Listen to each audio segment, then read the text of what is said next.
Welcome students. Here you have learned the solid state chemistry introductory part, then the laws of crystallography, then the constancy of interfacial angle, law of symmetry and the law of rational indices.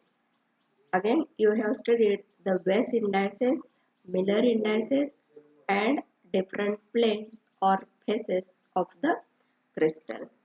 And here I repeat once again the planes or phases of a simple cubic system and the spacings of the planes or interplanar distance between the planes. So here the planes or faces of a simple cubic system. Here we have, this is a cube and we have chosen the three parallel coordinate axes to the cube. Here we have chosen the three coordinate axes to our cube. Here the three coordinate axes are chosen parallel to the cube edges and hence they are at a right angle to each other. Here this is our x-axis. Okay, this is a OX. Here it is OY distance and here it is OZ distance. Then this plane, see here, A, B, C, D. This plane A, B, C, D, it cuts the x-axis at point A. Okay, this plane A, B, C, D cuts the x-axis at point A and parallel to the y. This is y-axis and z-axis. The plane ABCD is intercepts to the x-axis and parallel to the y and z-axis. So the intercepts along the three axes are, if we consider the unit cube, then 1, infinity and infinity. These are the Weiss indices. The intercept made by the plane on the axis, it is expressed in terms of Weiss indices. So the Weiss indices of this plane ABCD are 1, infinity, infinity, and here 1 because we have considered a unit cube. Therefore the Weiss indices are 1, infinity, infinity, and Miller indices of such a plane are 1, 0, 0. And this plane is called as cubic plane or cubic face and is expressed as, the plane is written in a square bracket. So it is expressed as 1, 0, 0 plane. Okay, the cubic plane or cubic face, it cuts the one axis only and it remains parallel to the other two axes. Such planes are called as cubic plane or cubic face and it is denoted as in a square bracket 1, 0, 0. Okay, then see this. Again, the same cube A, B, C, D, E, F, G. Okay, and see the another plane here. The plane B, D, E, G. See here, the plane B, D, E, G. See here, the plane B, D, E, G. This plane is called as diagonal plane and it cuts y-axis at the here point G and on z-axis at point E, while this plane it remains parallel to the x-axis. So the Weiss indices are here 0, 1, 1. Okay, The base indices are 1, infinity 1, 1, and their Miller indices are 0, 1, 1. Such a plane is called as diagonal plane or diagonal face and is expressed as in a square bracket 1, 1, 0 plane. Remember here the diagonal plane, it is the plane, it cuts two axes and remains parallel to the one axis. See this plane B, D, E, G. This plane, it cuts y axis at point G, z axis at point E, while it remains parallel to the x axis. So the intercepts made by this plane B, D, E, G on the three coordinate axes are infinity 1, 1 because we have considered the unit cube and the Miller indices of this diagonal plane are 0, 1, 1 and such a plane is called as diagonal plane or diagonal face and it is expressed as it is written in a square bracket 1, 1, 0 plane. Okay, then the third plane, see this, the point A, G, E. See this plane, this A, G, E. The plane AGE in the figure cuts x-axis at point A, y-axis at point Z and z-axis at point E. Okay. So its base indices are 1, 1, 1 and also the Miller indices are 1, 1, 1. This plane is called as cubic diagonal plane and it is expressed as in a square bracket 1, 1, 1. These are the different planes or faces of the simple cubic. Here this plane A, B, C, D. This plane is a cubic plane or cubic face and it intersects only at one axis. Okay, and it is represented as 1, 0, 0. The diagonal plane, it cuts two axes and it remains parallel to the one axis. This plane is expressed as 1, 1, 0 plane and the third plane, 111 plane, it cuts all the three axes. Remember, and the name of this plane, it is cubic diagonal plane. Okay.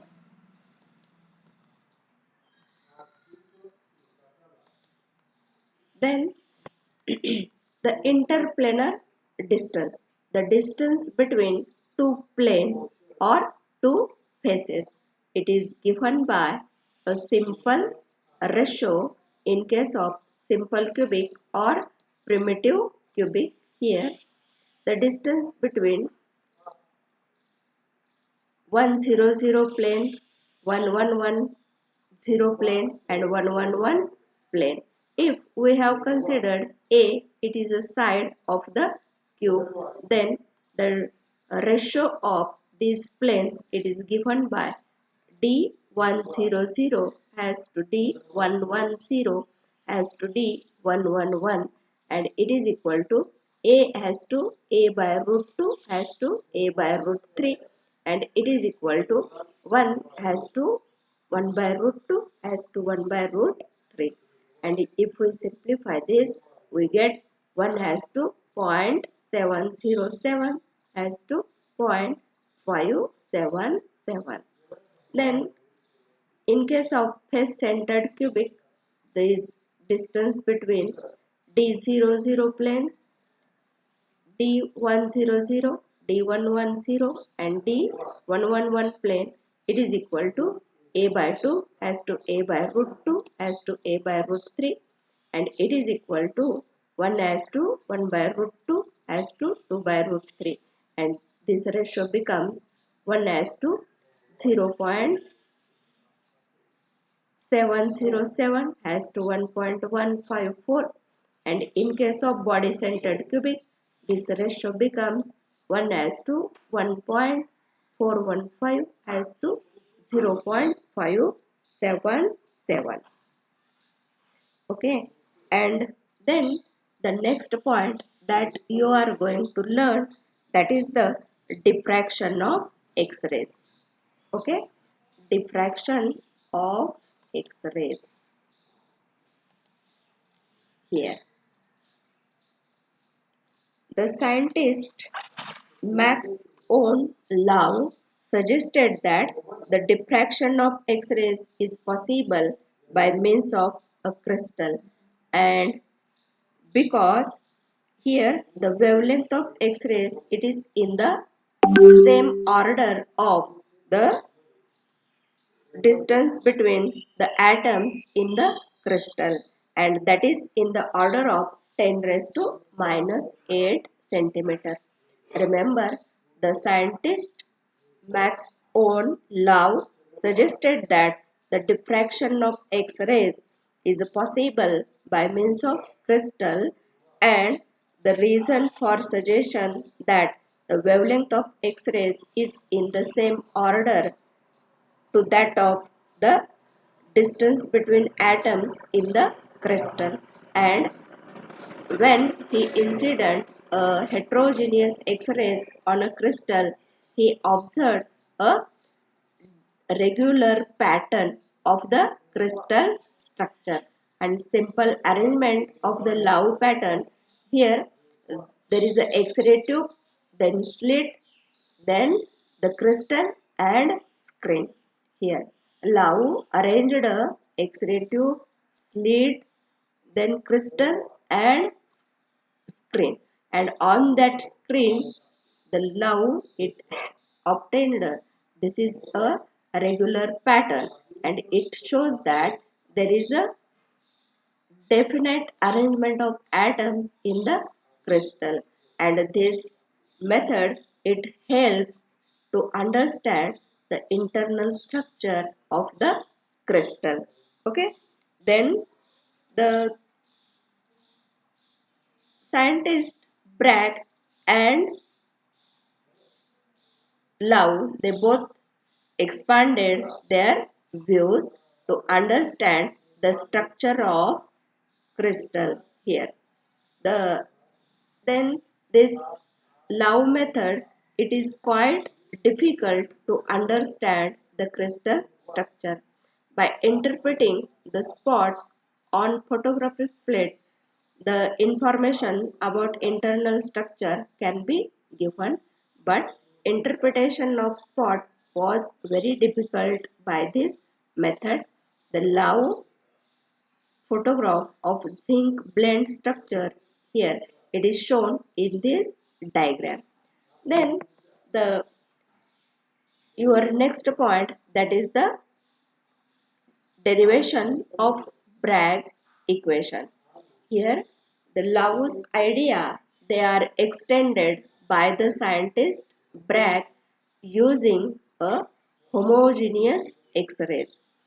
See here, the British scientist William Bragg and his son Lawrence Bragg pointed out that the monochromatic beam of X-rays can be used for the diffraction of crystal. It was shown that the scattering of X-rays can be represented as a reflection by successive planes of atoms in the crystal. When a beam of X-ray strikes the crystal, a part of beam will be reflected from the upper layer of atoms, that is from the first plane, and a part of beam will be absorbed or penetrate through the plane and will be reflected from the second plane, and so on with successive planes. The extent of reflection depends upon number of electrons or atomic number present in the atom. Okay, here see the diagram for the derivation of Bragg's equation. And all of you know the Bragg's equation is the n lambda, it is equal to 2d sine theta. And here in this diagram we have different planes. The first plane is x, x1, here y, y1, and z, z1, and these points are the atoms that are present in the crystal plane. And remember the interplanar distance between the first plane, second plane, and third plane. Here the distance between two planes, it is the d, small letter d. Similarly, the distance between this y1 plane and z1 plane, it is the d. Okay, and if we have, this is a incident X-ray beam, it strikes at this point O and it made the angle theta with the first plane, and it reflects from this O point along this direction. Okay, and here the angle made by the reflection of E incident beam and the reflected beam F, it is same angle, that is the theta. And the distance travelled by the first beam, here it is E O F. Okay, the distance travelled by the first beam, it is E O F. Then we have a next beam here G A. Okay, we have the next beam G A and it reflects along its direction. Then the beam this EO and GB, these are parallel to each other, and from the geometry of this diagram we have to explain the distance travelled by first beam, it is less than the distance travelled by the second beam. Here all the rays reflected by the same plane will be in the phase. Okay, but the rays reflected by different planes will not be in phase. Then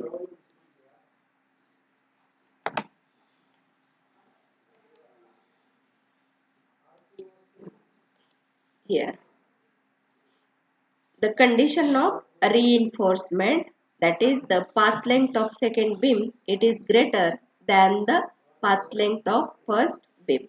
When the reflected rays are in phase, they will reinforce and will have a maximum intensity.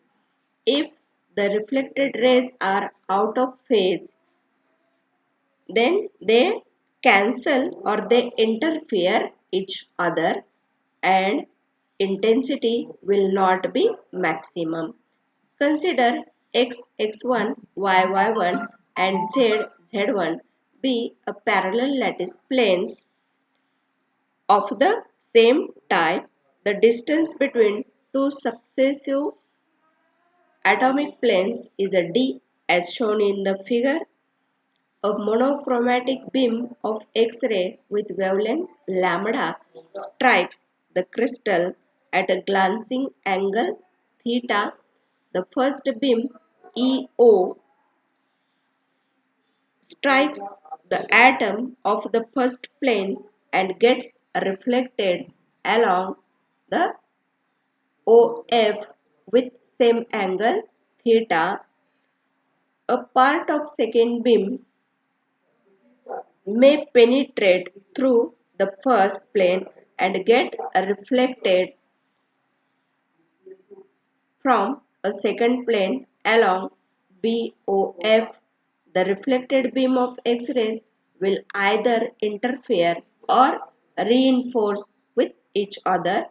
the condition to reinforce the reflected beam, that is, to have a maximum intensity of a reflected beam, is that the path difference of the beam should be whole number multiple of the wavelength of X-rays.